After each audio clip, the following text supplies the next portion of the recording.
Исәнмесез, хөрмәтле тамашачылар. Яңа гасыр каналында Кум сәгате тапшыруның чираттагы чыгарылышы. Бүген студиябызның кунагы Россиянең атказанган Татарстанның халык артисты Габдулла Тукай һәм Муса Җәлил исемендәге бүләкләр лауреаты, халыкара класслы спорт остасы, Россия балалар фондының Татарстан бүлеге җитәкчесе Салават Фатхетдинов. Исәнмесез, Салават әфәнде. Исәнмесез. Салават зәки, сез эстрадага шактый соң килгән кеше дип әйтергә кирәктер. 29 яшьләр тирәсендә инде сез ныклап тавыш бирдегез. Бүгенге үлчәмнәр белән караганда бу шактый теге яшь булган кебек. Үзегез ничек уйлыйсыз? Салават иртәрәк үзенең тавышын белдерә алган булыр идеме? Һәр нәрсәнең, һәр эшнең, һәр башланган эшнең үз вакыты дисез. Үз вакыты була. Алла Тәгалә шулай язгандыр инде. Бәлки алдарак башлаган булсам, икенче төрле язмыш булыр иде. Соңрак башлаган булсам, бәлки икенче язмыш булыр иде. Мин үкенмим.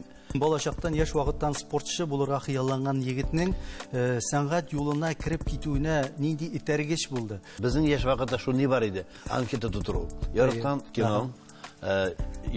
кино, индийский дип язганмын. Яраткан җырың хәтерләмим. Яраткан исемең, яраткан шөгылең һәм бер графа була торган иде. Кем буласың килә? Шуны язганмын. Хоккеист я артист дип. Башкортстаннан күченеп килгәндә ни өчен сез турыдан-туры Казанга төпләнмәдегез, Аккалага? Шаллы шәһәрендә 90-нчы елларда яши алган кеше ул илнең бөтен пишмагында яши ала. Ул үзенә күрә куркыныч та, кызык та. Мин аны ни дип атыйм Шаллыны һәр вакытта. Город интригант. Нәрсә чыкса да Шалдан чыга иде. Яхшысы да, йоманы да Шалдан чыга иде. Сезнең эстрада театрында чыгыш ясаган, әле халыкка ул кадәр таныш булмаган кешеләрне тамашачылар менә шулай дип сөйлиләр иде. Менә бу тенденция бүгендә яшиме? Менә ул Салаватта эшли. Бармы андый марка? Тоталармы? Мин аларны бик каты сүгәм. Бик каты моральны кыйныйм. Мин аларны мыскыл итмим.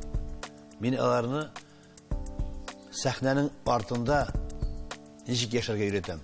Сәхнәнең алданың бик матур. Бар да кул чаба, синең бар да котлый, бар да ярата. Ләкин ул мизгел, ул 2 сәгатькә Эйфория. Сузылган бер эйфория. Ялган эйфория. Менә сез сәнгатьтәме ул, тормыштамы, спорттамы, сез һәр вакытта каршылыклы шәхес. Сезне яратучылар да бар, тәнкыйтьләүчеләр да бар, күрә алмаучылар да бар, хуплаучылар да бар. Менә шушындый характерыгыз дип әйтик инде, әйме, каршылыклы. Ул сезгә комфортмы, уңайлымы ул сезгә яшәр өчен? Әллә сез үзегездә барбер нәрсәне дә булса үзгәртергә телисезме, әллә инде соңмы инде үзгәртергә? Данил, менә мин хәзер инде элегрәк бу сорауны биргән булсалар, инде мин аны бик гади итеп кенә башкачарак итеп җавап бирер идем. Мин хәзер соңгы әйтегән елларда үземнең ялгышлык аркасында бик күп үземне борчуларга салдым. Бу минем гадилек, бу минем бер катлылык.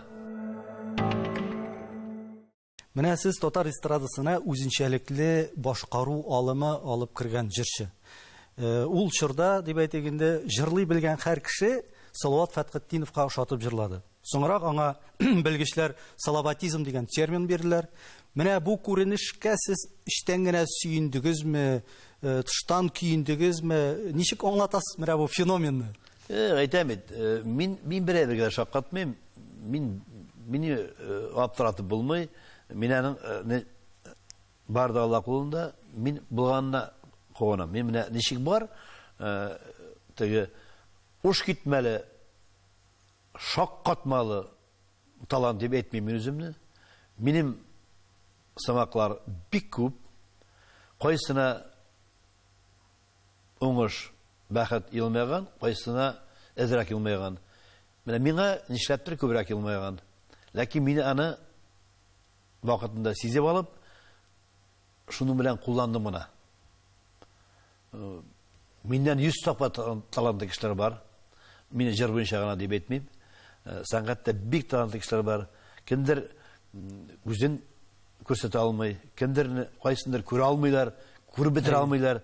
Шуңа күрә мин бер вакытта шакатмыйм үземә дә. Миңа бу сорауларны бик күп биргәннәре бар. Менә концерттан элек бит инде концерттан яздырып алабыз да, DVD-ны сатуга куябыз. Шуны бер тапкырда кирегә караганым юк. Нәрсә булды икән, чәчем ничек калды икән, колагым күренәме икән, галстугым кыек микән. Ничек бар? Шулай кабул иттем үземне. Фонограммага бер тапкыр җырламадым. Начар җырлаган чакларым да бар. Үземне үзем бик канәгатьләнгән чакларым да була. Шуңа күрә мин ничек бар, шулай мине кабул итәргә кирәк. Менә җырчы булыр өчен бит әле ул үзенчәлекле тавыш кына түгел, үзенчәлекле репертуар да дибез.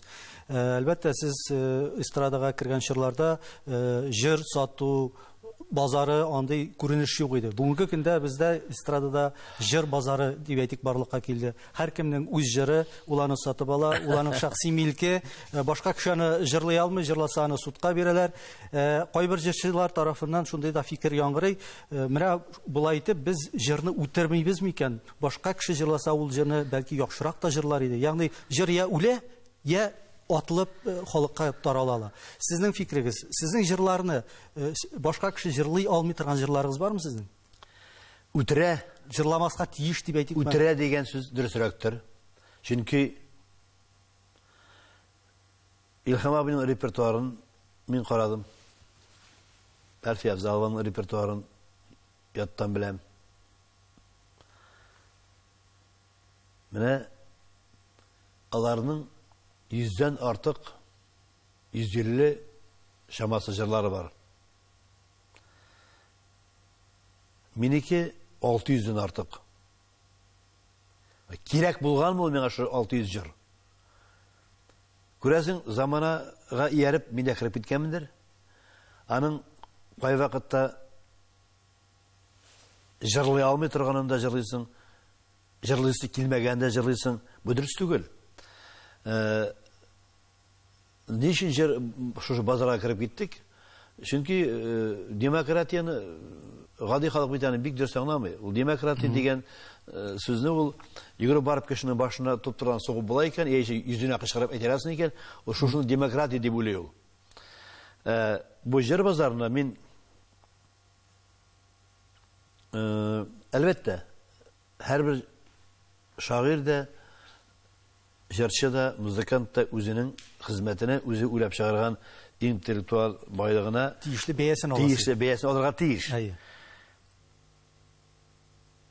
Башка шу өстә торучы оешмалардандыр инде ул, дип уйлыйм мин. Сәнгатькә кагылышлы оешмалар бернинди чара күрмәгәч, менә шушы әйбер килеп чыкты. Һәркем хәҗер сата. Әле шакатасың әле. Ул җырны язган өчен ул кешенең кулын сындырырга кирәк кай вакытта. Әле шуны кемдер сатып ала? Ул менә минем бер дустым бар, әйтмим инде кем икән. Миңа җырны алып килә. Сиңа бирмәсәң, син үпкәлисең ди. Аның сүзнең кем турда икән барган. Баштан ук уйытка салып куя яхшылап. Сүзнең кем турда барган күп кеше белә. Алып килә, менә кара җырлар ди. Давай тизгенә кара да ди. Син алмасаң, син яхшымаса, шират торалар ди. Сатам тегеләргә ди. Көлә. Беренче көнә шатырдабыз, алдылар ди. Сатып алалар ди. Бер җырлый белмәгән. Тавыш булмаган кеше сатып ала. Шуңа шаката. Тәй кеше. Белмим, сәхнәгә менгәч үзен кеше дип хис итә микән, популяр дип хис итә микән. Мин уйлыйм, бер шир дип уйлыйм инде. Бу сәхнә шире, белмим инде, бу артист эшенә булган мәхәббәт дип тә карагырамыдыр инде аны. Менә мин бит инде хәзер ничә ел институтта кафедра җитәклим. Бер җыры белмәгәннәр килә. Кай вакытта. Шуны күрәм. Юк ди, менә без укысыбыз килә. Сездә укысыбыз килә. Әйтәм, балам, Беләм, моның тавышы да уграк раз килә. 178 мең быел. Әйе, уртача сумма Орташа сумма. түләүле. 178 мең түләп, атасы анасы җилкәсенә утыртып, бер булмаган тавышы белән 5 ел укытучыларны интектереп, Юкка акча сарыф итеп. җыр сатып алып, Җыр сатып алып. йөрәчәктә, шуннан соң ире куып чыгарайынданы, или ата-анасы баш тарта да, шуннан соң ул беренче елдан соң яңа профессия эзли башлый. Шушы әбер булмасын өчен башта әйтәм, балам, әйтеп карыйм яхшылап, юк бит синнән димен. Юк, бар менә менә күршеләр әйттеләр, бик матур җырлыйсың дип әйттеләр. Мин укыйсым килә. Әйтәм, әйдәм син икенче урынга тәкъдим итәм. Шалтыратам, сөйләшәм, киңәшәшәм, әйдә икенче урынга укыр. Бәлки синдә икенче профессия яшеренеп ятадыр дип әйтеп карыйм да, менә мине гафу итсеннәр, андай балалар күп булды. Шуны аңламагач, мин бит буларны сәбәләп бетәсен беләм азагын. Әйе. Ана мыскылта башлыйм. Син көзгегә кара. Син кем соң син? Менә шушында артист буламы? Сине бит дип ничен мыскылтам, тизрәк ташласын да профессиясын үзгәртсен дип. Мин беләм инде, әлбәттә, теге кеше баласын рәнҗитергә минем хакым юк. Шулай. Но минең икенче профессия итәрәсем килә. Дөрес юлга бастыру. Дөрес юлга басмас микән дим. Чөнки килеп караганнары булды. 3 ел укыганнан соң я куып чыгарабыз, я үзләре китәләр, я укый алмыйлар. Чөнки менә бу ни сәхнәгә хәзер өйрелеп, изөрләп менә торган заман бетеп бара. Аллага шөкер дип әйтик. Әйтегез әле, менә ул инде яшьләргә дә бәлки киңәш булыр. Бүгенге көндә җырлап тамак туйдырып, гаиләне алып барып буламы? Мин булай дип әйтәм. Менә бик матур сорау бирдең. Мин булай дип әйтәм. Җырлап күрсәтәләр дә инде, аннан соң тыңлыйм. Мен әйтәм, балам, шушы тавышың белән үзеңне киендереп, иреңне карап, балаларыңны тәэмин итеп, артыгын әти әнеңә кайтарып бирә алмаслык булсаң, тотынма дим мин бу эшкә. Ул бит үзенә күрә бер профессия. Миңа калса, бүгенге көндә иң кирәкле мәсәлән, аш телевидениене. Анда бара бигүче строка. Шулай бер позитив юк. Безнең илдә негатив бетсә, көчләр Мексикага поезд алган, тегендә җир шартлаган, көчләр Америкага, Мозамбикка, Африкага көчләр Шулай инде. негатив кына булсын. Без мәгълүмати вампирларга әйләнеп беттек хәзер. Мәгълүмати вампирлар. Biz артистлар, хәтта начарлары да, яхшылары да, әз булса да, җыр аша кешенең күңелен юатырга, күңелен йомшартырга мөмкинлек бирәбез. Минем уйлавымча, без бүгенге көндә иң гуманный дип әйтик. Иң кирәкле профессияләрнең берсе, мин шушы профессия белән горурланам. Хатыныгыз Ләйсән, сезне сәхнәдә зур җырчы булсын өчен үзенең артистлык җырчы карьерасы белән курбан итте дип әйтеп буламы? Менә бу сезнең карар идеме аның сәхнәдән китүе, әллә инде бу уртак фикер булдымы?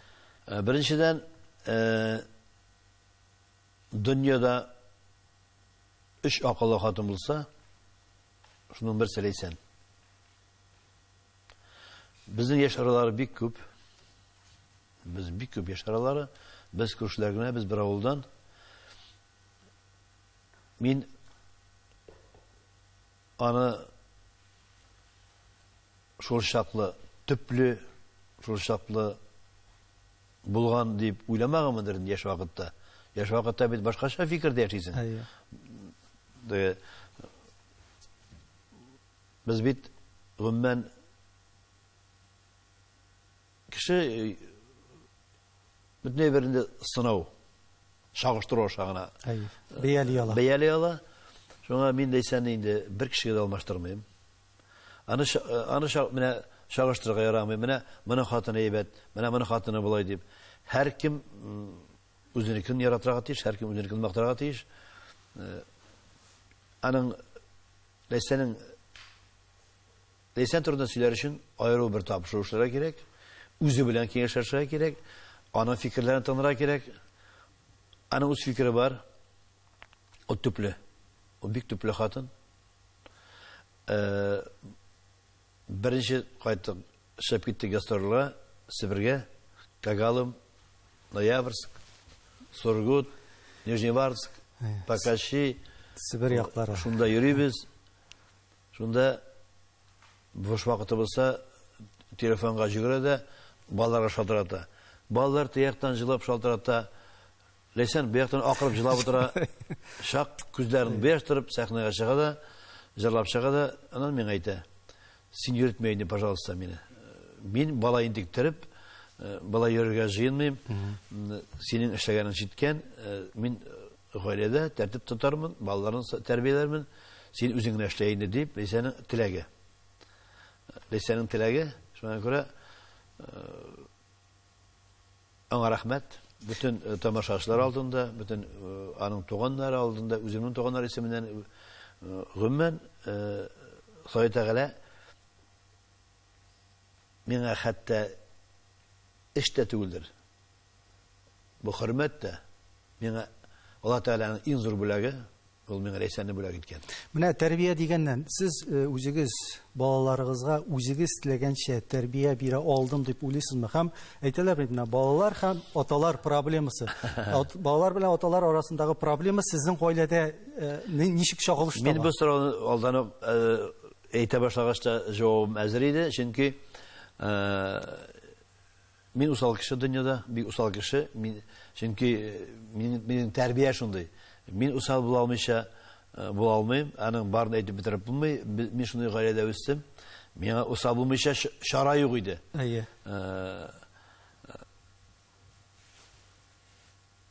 Без иң башына сөйләшеп куйдык. Ләйсән, балаларның тәрбиясе өчен син җавап бирәсең. Тәртипсез булсалар, әлбәттә, атадагы Җаваплылык бар. Җаваплылык бар. Ләкин уку, белем, тазалык синең өстә. Калган bütün әйбер белән дә тәэмин итәрмен. Балалар синең өстә дип без башта ук сөйләштек. Ләйсәне бүген авызында 32 теш. Үч тешләре дигез. Үч онык тәрбияле торган Ләйсән әбинең, Әйе. менә шаярып әйтәм, Ләйсән әби дип, аны бик яратып бетермәй инде. Ләйсән әбинең 32 теше дә бар. Һәм шул ук әйберне ул балалардан Таләп итә. Теше ортаманың нәрсә булган, сразу больницага елдан ел кайсы елган нәрсә булган, язып бараныкы, шагыштыра, үлчей. Шуңа күрә тазалык ягыннан bütün гаиләнең тазалыгы аның кулында. Менә сез 1996 елны биргән бер интервьюгызда сәламәтлеккә игътибарны арттырдым әле. Тәмәке тартмыйм, эшне ташладым дигәнсез. Менә бу яшәү рәвеше бүгенгә кадәр дәвам итә. Бу сорауның икесе дә дөрес түгел. Беренчедән, тәмәкене гомергә тартмадым. Әйе. Гомергә бер тапкырда көтүче булып эшләдем, көттем. Көтү көткәндә иң кирәкле әйбер тәмәке вакыт уздыру өчен. Ләкин мин тартмадым. Аракы ул эчә белүчеләр өчен. Эчә белмисең икән, тотынма. Якын китермә. Безнең өйдә ул проблеманы булганы юк. Менә сез узган ел татар җыры конкурсында катнашмадыгыз. Инде аңлавымча, киләсе конкурсларда да җырчы буларак катнашу нияте юк кебек. Алла бирсә. Юк кебек. Ни өчен шундый фикергә килдегез? Беренчедән, мин үземне әллә кемгә куймыйм, бер вакытта да. Безнең бу оештыручының исеме белән әйтик, ул Марат Мәүлүтович Гараев. Татар сәнгатенә ул зур яңалык алып килде. Ул җырчыга бәя куйды иң беренче. Җырчыга бәя куйды, чөнки җырчының бәясе артты. Шын бәясе. Хакы дип әйтик. Хакы. Ләкин ул бизнес. Ләкин ул бизнес, ул һәркемнең үз бизнесы. Маратка Барыс медиа компаниясының бүген яшәү кирәк. Бүген җырчы җырлый. Шушы җырлаган җырчы бүген кирәк. Иртәгә нәрсә була? Ул кеше белән, ул кыз белән, ул җигет белән.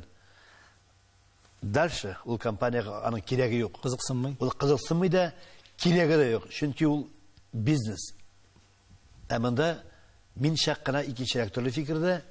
Мин милләт өчен борчылам.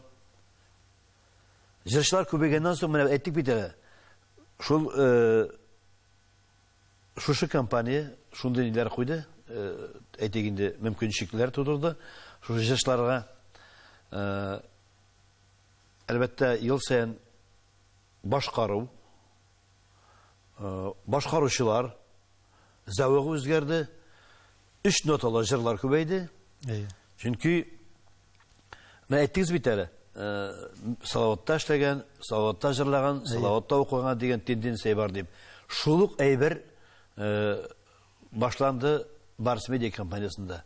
Чөнки Алтын Барыс моңа чаклы бер хөкүмәт тарафыннан да, культура министрлыгы тарафыннан да андый исемнәр, андый әйтик бүләкләр булганы юк иде. Ә монда почти Россия уровенендә сиңа номинация бирәләр. Анда исем, яңа тавыш, үзенчәлекле җырчы, ел ачышы, зәвыклы артист. Анда бит 40 номинация. Миңа калса, ул номинация барга тиеш 2. Иң яхшы хатын-кыз җырчысы, иң яхшы ир. Беренче номинация. 40 номинацияга бүлү дөрес түгел, чөнки шушы 40 номинация булган өчен җыен мине башка теге кеше балаларны сахнага кеше менгән сахнага менгән балаларны мин теге үпкәләтәсем килмәй. Башта үзеңне кем белә, синеке кем булган дип татар шулай бит инде. Без критиканы кабул итә белмибез. Менә шушы шупшар бетәр өчен бу әйберне ничек үзгәртергә кирәк. Татар җыры өчен, татар моңы өчен миңа шак кына күңелемдә борчулар бар. Шуңа күрә мин без бик яхшы мөнәсәбәттә. Марат белән. Марат тыңлый белә. Маратка әйтә, Марат, мин сине хөрмәт итәм, син татар эстрадасын күтәрдең. Шул вакытта шишендердең. Без хәл киемнәргә тырышабыз. Ләкин шишендергә теләгән җырчыны аны көчләп киендереп булмый. Яисә киресенчә. Бәлки шушы конкуренция өчен кирәктер. Миңа калса 2 булсын, 3 булсын, 4 булсын. Ләкин аның артында барыбер да милләти татарга кирәкле кануннар, законнар сакланырга тиеш дип. Бу очракта татар моңы конкурсы, татар җырына альтернатива булып тора аламы? Татар моңы татар җырына альтернатива булып тора алмый. Беренчедән, аның форматы, икенчедән бюджет. Барыс медиа фақат үз бюджетыннан чыгып эшитә. Татар моңы инде не инде? Ты урысча әйтмешли, по остаточному принципу. Калса, әле шулай да бездә татар моңында күбрәк бушка эшләүчеләр. Бушка жюри әгъзалары, бушка эшләүчеләр, билет өчен янучылар, шулар конкурсы ул. Ләкин ул теге пафос юк. Безнең менә без эшләгән әйтик инде конкурс бул күп тамашачыга охшамый. Аларга кайсы берсенә шоу кирәк. Кайсы берсенә менә бит әле әгәр дә без инде соңгы елларда Барыс медиа компаниясына критика ясыйбыз. Мин дә ясыйм, башкалар да ясый. Нишләтсәң дә заллар тулы бит. Нишләтсәң дә заллар тулы. Халык килә. Ихтияҗ бар. Әле миңа шалтыратып тәңкәмне карталар. Сез бит Марат белән дуслар, 3 көнә билет табынды дип. Мин шалтыратам, Марат, сине һәр өчен калдыр инде. Айза кичкән табым икән. Тап менә шушындый кешеләр сорый. Димәк, мысы да кирәк. Шулай. Менә һәрбер фестиваль, һәрбер конкурсның арың нинди дә булса нәтиҗәсе булырга тиеш. Шулай бит. Кемдер анда яңа тавыш аша, яңа артистны аша, яңа авторларны аша. Бу нисбәттән безнең республикада әле узган ел беренче тапкыр үткәрелгән Үзгәреш җиле фестивале. Ул нинди дә булса нәтиҗә бирде дип уйлыйсызмы? Ну, ул турыда резонанс булды. Бу мәнәндә нәтиҗә көтәргә кирәк идеме? Бу фестивальдән. Татар эстрадасында ниндидер яңалык кертүдә сез үзгәреш сиздегезме? Менә бездә эстрада нәрсә дә булса да үзгәрдеме? Үзгәреш сиздер өчен мондай зур әйберләрне, бу зур әйбер, бу хөкүмәт тарафыннан, Дөнья масштабында эшләнә. дөнья масштабында татарлар әйбер. Бу әйберләр беренчедән киңәшләшеп эшләргә тиеш. Миннән сораучы булмады, киңәшләшүдә булмады, хәтта карарга килеп чакырышы булмады. Шуңа күрә мин бу нигә бәя бирә алмыйм. Не күрмәгән әйберемне, тотып карамаган әйберемә мин бәя бирә алмыйм. Мин көтәм икенчесен. Нәрсә булыр икән? Ну бит инде исеме дә үзгәреш җиле булгач, нәрсәдер үзгәрергә тиеш. Әлбәттә яхшы якка. Шуңа күрә бөтен әйбер чагыштырганда гына беленә. Мин көтәм икенче чыгарылышын. Кемнәр булыр икән, кемнәрне алырлар икән, нинди принцип белән алырлар икән аҗырчыларны дигән фикер мине борчый. Зур кызыксыну белән көтәм икенче сериясын. Әгәр дә бу проектка Салават Фәтхетдиновны чакырсалар, ул риза булыр идеме бу проектта эшләргә? Мин беренчедән минем анда эшләргә хакым юк. Ни өчен? Мин бер эшне башлыйм икән. Мин аңа номер согам. Менә безнең быел 29-нчы номер. Шалы шәһәрендә ятим балалар хөрмәтенә Салават кубогы дигән гонка оештырыла. Беренче иң зур гонкаларның берсе ул гонка звезд. Мәскәүдә үткәрелә. Икенчесе Татарстанда кубок президенты. Иң шәп узышларның берсе. Өченчесе бердән-бер благотворительный ярыш Шалыда безнеке. Шуңа кеше килергә омтыла. Шушы ярышны мин үткәрәм быел 22-нче тапкыр. 22 тапкыр. Әгәр дә мин үзгәреш җилендә беренчесенә катнашып, яисә миннән киңәш сорап әйтсәләр, мин беренче номер куер идем. Икенчесенә катнашыр өчен киңәшче, ассистент или яисә тамашачы итеп үземне күрә алам. Мин номер сукканда булмадым. Мин анда үземнең кирәгем бар дип уйламыйм. Салават әфәнде, бу дөньяга берәү дә мәңгелеккә килми. Менә бигрәк тә танылган кешеләр арасында аларның дөньядан китеп баруы халык арасында ул ниндидер бар резонанс тудыра. Без соңгы арада гына татар җыр сәнгате өчен бик зур өлеш керткән ике зур җырчыбыз шәхесебезне югалттык. Әлфия Павзалова, аның нәкъ 40 көнне сезнең якташыгыз Хәния Фәрхи китеп барды. Сез аларның икесе белән дә бик тыгыз элемтәдә булган иҗатташ дуслар, сәхнәдәш дуслар. Аларның менә шушы китүе сезнең күңелдә нинди хисләр уятты? Булдымы алар? Нинди уйланулар дип әйтик? Ул миндә генә түгел бу хис, безнең гомумән гаиләдә. Әфепа киткәннән соң, Хәния киткәннән соң, Ләйсән белән дә без таныш кына сөйләшәбез. Мин үз тормышымда үз хыялларым белән яшәйм. Ул да үзенчә борчыла. Әлфияпаны аңлыйм. Ничек кенә легенда булса да, мин аны бу дөньяда иң яратган хатыным, иң яраткан кешем минем. Ләкин Мин монда бу сүздән әйткәнем юк иде. Азаккы сәгатьләрне чаклы үлгәнче. Янында Зөлфия булды, кызы. Һәм иң соңгы вакытларында мин булдым. Ләкин Зөлфия белән без киңәшләшә идек. Инде аптырагач инде тизрәк кенә китсә иде дип. Чөнки ничек азапланганын күрү ул бик авыр күренеш. Шуңа күрә мин инде башта яшар вакытта бу кеше кашында үләр бит инде. Бу кеше кашында булса китәр дип уйлый торган Әлфия патронда. Мин нишләрмен икән?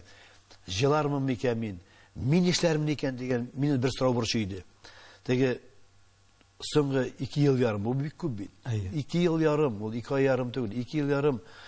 Шуны шунда уйда йөрү, шунда уйда хәсрәттә. Зөлфиягә рәхмәт. Нишләптер Әлфия апа киткәч ул шаклы борчылмадым. Чөнки мин аның ничек борчылганын, ничек газапланганын күрдем дә, шуңа күрә үземчә кичердем. Хания инде Хания ул фаҗига. Ул аяз көнне яшен суккан кебек. Мин әллә бу турыда әйтергә теләгем юк. Әзердә түгелме, вакытлар узгач бер утырып Хания турында да, Әлфия апа турында аерым сөйләшербез. Чөнки булар икесе дә бик зур тема. Менә Зур югалту һәм бик зур тема. Бу темага кергәч беренче минутта гына чыгып китеп булмый. Сез бит Салат әфәнде Илһам абый белән Әлфия апаны үзегезнең концертларыгызда кабаттан тамашачылар алдына алып чыккан кеше. Инде без уйлар идек, Әлфия апа белән Илһам абый чыгарып, Салават үзенә тагында популярлык эзли дисәң, сезгә ул чиктән тыш арткан. Аны әйтүчләр булды. Әйтүчләр булгандыр, әйе. Менә аларны яңадан кабаттан сәхнәгә чыгару, сез нәрсә әйтергә теләдегез? Безнең менә бу улпат җырчыларыбызны без җәмәгать онытырга тиеш түгел, алар исән, менә алар дип әйтү максатыннан эшләндем ул. Һәм аларның реакциясе, ул улпат җырчыларның, алар ничек кабул итте аны? Артист, яхшы артист, зәвыклы артист, ул сәхнәдә үләргә хыялына. Әйтә торганнары, менә шул артист сәхнәдә уйнаган вакытында, җырлаган вакытында үлеп киткән икән. Аның әйткән сүзе бар, менә шул тормышка ашты дип әйтә торганнары элек. Яхшы артист сәхнәдә үләргә хыялына. Менә кемдер бит Мәккәгә барып шунда үләргә китә. Артистны тиз үтерәсен килсә, миңа калса сәхнәгә чыгармаска кирәк. Әлфия апа да, Илһам абый да, алар сәхнәдә башка нәрсә күргәннәр. Әйтәм бит, ул шул бер сум булгандыр инде алар ул вакытталарның нее, командировочный. Гонорар, җылбәсе. Әлфия апа әйтмеши, палка. Без палкага эшлидек. Әлфия апа, без палка өчен эшләдек дип. Чөнки сендә бер таяк куялар да, аяз агында сиңа зарплата бирәләрдер инде. Шулай дип уйлыйм. Һәм бер сум командировочный. Әлфия апа белән бергә эшлибез. Ул шундый кызык момент. Кая вакытта сөйләшәсеңме дуслар белән? Без киләбез, 22 кеше, 23 кеше, безгә 3 бүлмә кызлар өчен аерым, 2 бүлмә шундый, 1 бүлмә мондый, иртән төшке аш, иртәнге аш, концерттан соң кичке аш. И шул вакытта инде әлбәттә мин командировочный бирмим икән. Чөнки барда түләнгән, барда оештырылган. Шунда Әлфия апа килә икән дә әкрен генә музыкантларга сезгә бирмәдеме? Әлфия апаның кайфы юк. Мин башта аңламыйм, нишләп кайфы юк? Командировочный бирелмәгән икән. Аның командировочный 20 тапкыр, 30 тапкыр артык аңзарлатасы.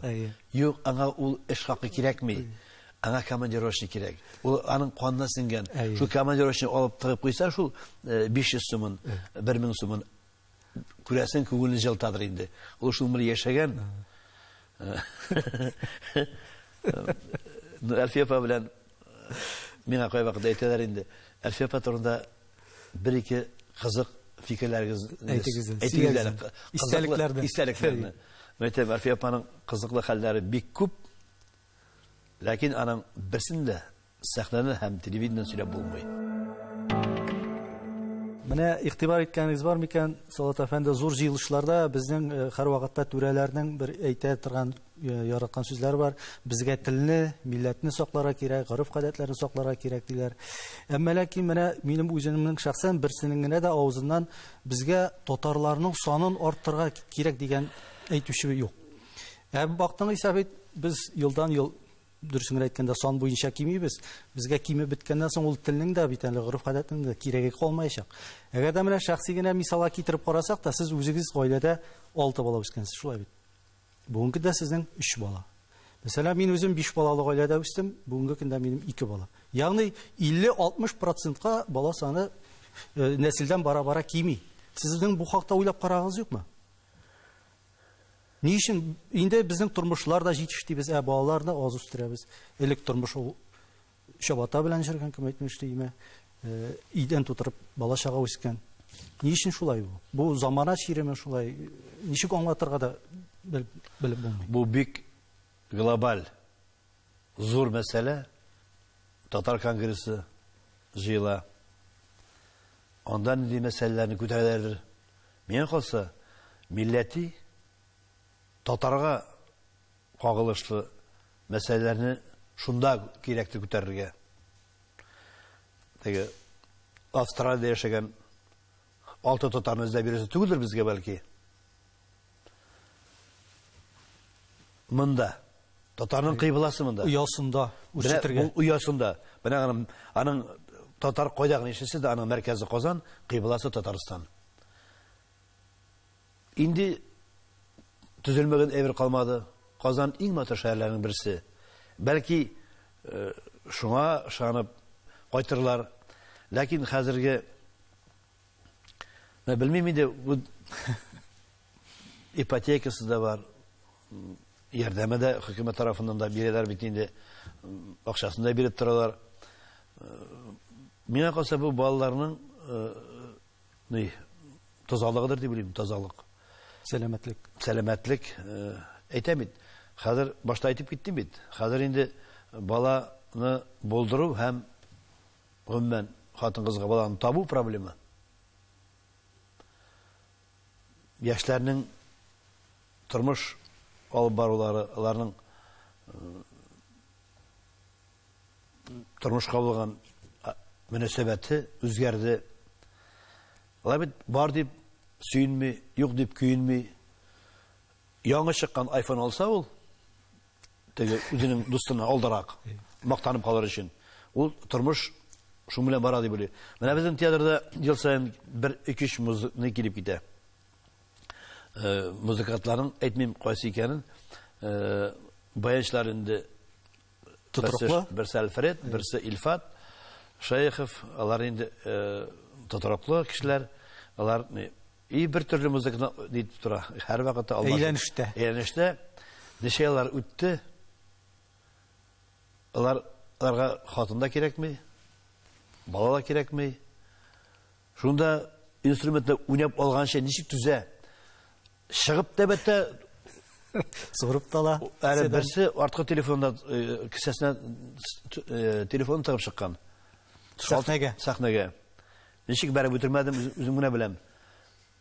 Алар телефон белән яши. Менә беренче, бу бит радиация. Бу тазалыкка зәгыйфлек китерә торган иң начар әйберләрнең берсе. Тормышка караш белмим үзгәрмичә. Менә минем кызымның 3 баласы бар. Лиана өлкән кызым, минем зур кызым, 3 баласы бар. Кияү Фердинанд. Мин шаккаттым, менә беренче мин әйтә, бездә садикта ди торабыз беренче чиратта ди. Әйтәм, нишләп? Многодетный ди. Оказывается, 3 бала уже многодетный. Күп балалы гаилә. Бу бит инде 3 бала. Белмим инде. Бу зур мин хәтта бу сорауга җавап бирергә әзер түгел.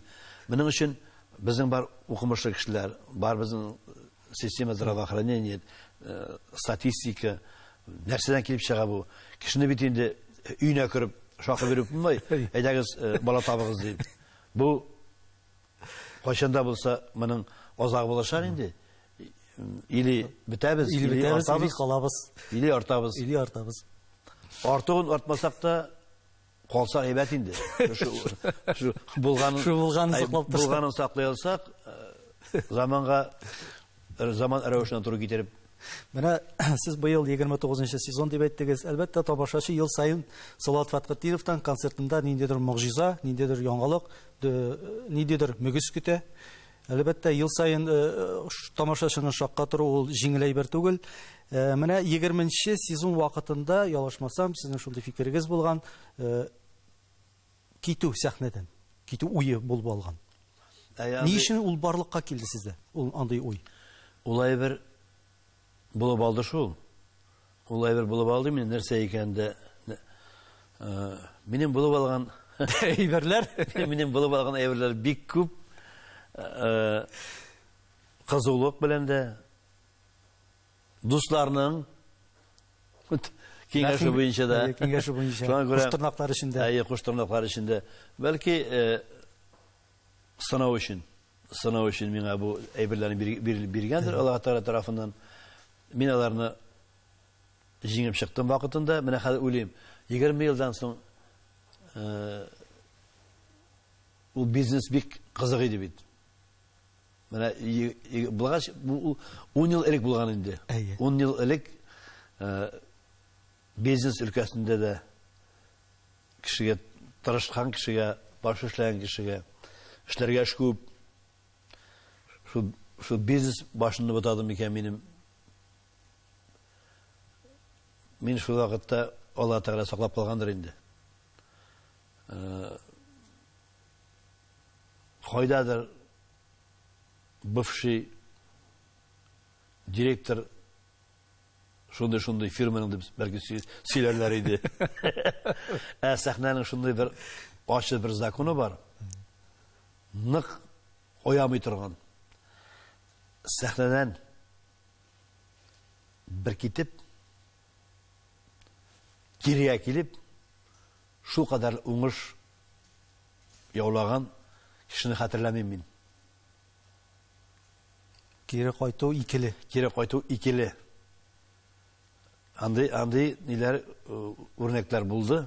Ләкин менә мине күрәсең, Аллаһ Тәгалә саклап калгандыр инде. Бәлки хатын киңәш иткәндер, бәлки үзем сиздем икән. Әлдә ярый шушы әйберне эшләмәгәнмен. Сәхнәсез нишләр идем? Әле ни әйтмешли, күпме студент дөнья күрмичә калыр иде. Аллаһка шөкер. Бер әйбер дә булай гына эшләй алмый. Сезнең менә шул 10 еллар халык алдында чыгыш ясап, концертлар алып барып, җырлап, әле тагын әйтер сүзегез күңелдә. Калдымы әле ул? Җитәме әле ул? Беренчедән, минем инәй бик, ничек дип әйтим икән, фәлсәфи, уйга ничектер күңелендәгесен ничек бар шулай әйтә торган.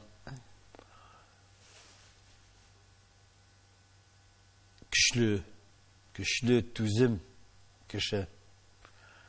Кызганыч бик сирәк кайтам инде. Әле бик җыралы ул, бик җыр шаярта. Бер күпмедер вакыт кайта алмыйча йөрдем дә, Аксәйттән килделәр кунакка безгә туганнар. Матур иттереп язып җибәргән телефон номерын. Салаватка бирегез дипме? Салаватка бирегез әле. Телефонын тахыры дип. Дипломат инде, дипломат. Сәлам да юк, привет та юк. Шуннан соң шалтыраттым, гафу үтендем. Мөмкинлек чыкса, дуслардан, танышлардан, яхшы танышлардан вертолетларын сорап торып, шул кайтып киләм. Шул менә бүген кайта алмасаң, таң китәм, 1 айга куядыр, 2 айга куядыр, шуңа күрә Әле әни бар, әни исән. Инде әни 87 яшькә китте. Субханалла. Аллаһка шөкер, субханалла. Без бала. Әлбәттә, бала кешенең битәр, без битәр үсәбез генә. Әйе. Без әле бала. Шуңа күрә хыяллар да бар, теләкләр дә бар, уйлар да бар. Әле ташларны җыярга иртәрәк. Сезгә бала булып та, әти булып та, бабай булып та озак яшәргә язсын. Амин. Амин. Тапшыруыгызга килүегез өчен зур рәхмәт. Салат әфәнде. Бары тик уңышлар һәм очрашулар насыйп булсын. Амин. Амин. Амин. Шулай булсын. Рәхмәт барыгызга да.